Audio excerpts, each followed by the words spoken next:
جب میں تخیل کی نیا کے ساتھ حالات کے بحری میں گرانے آزمی سب تو یک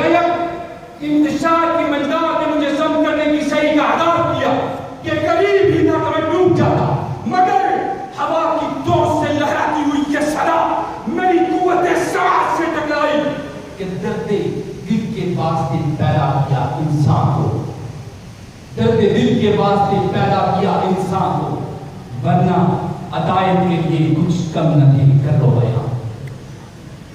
سامعین مدرس، آج مجھے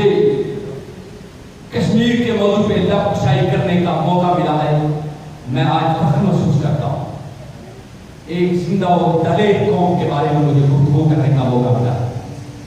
اس کشمیر کی بات جسے جنت نظیر کہا جاتا ہے، جس میں بہتے دریا، چھم چھم چلتے آبشار، برف کی سفید چادریں، ٹھنڈی ٹھنڈی ہوائیں، ٹھنڈی ٹھنڈی ہوائیں، چڑیوں کی پکار، کوئل کا گیت ہمیں یہ دعوت دے رہا ہے، ہمیں یہ پیغام دے رہا ہے کہ مجھ پہ غاصب نے قبضہ کیا ہوا ہے، میری پیروی کر رہا ہے۔ آج یہ دھرتی ماں ہمیں چیخ چیخ کر پکار رہی ہے کہ جہاں پہ ہمارے حریف ملک انڈیا نے ظلم و ستم کا بازار گرم رکھا ہوا ہے، آج کشمیر کے نوجوانوں کو سریعام طور پہ شہید کر دیا جاتا ہے، کبھی تو ان کو گائے کو ذبح کرنے کا الزام دیا جاتا ہے، اور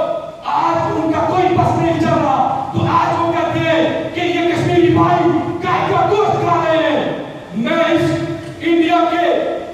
سابق دارالحکومت کو بتا دینا چاہتا ہوں،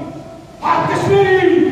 اپنی جان کا نذرانہ پیش کرنے کے لیے ہم وقت پاکستان کا ہر نوجوان اپنی جان پیش کرنے کے لیے ہم وقت تیار ہے۔ آج مسجدوں اور خانقاہوں کی بیعوری کی جا رہی ہے، ہماری ماؤں بہنوں کی عزتوں کو سرعام نیلام کیا جا رہا ہے۔ خدا کی قسم، تحریک آزادی کے دوران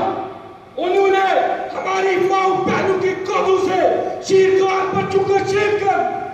ان کو تلوار کی نوک پہ چڑھایا۔ میں ان ماؤں بہنوں، نوجوانوں اور بزرگوں کو سلام پیش کرتا ہوں۔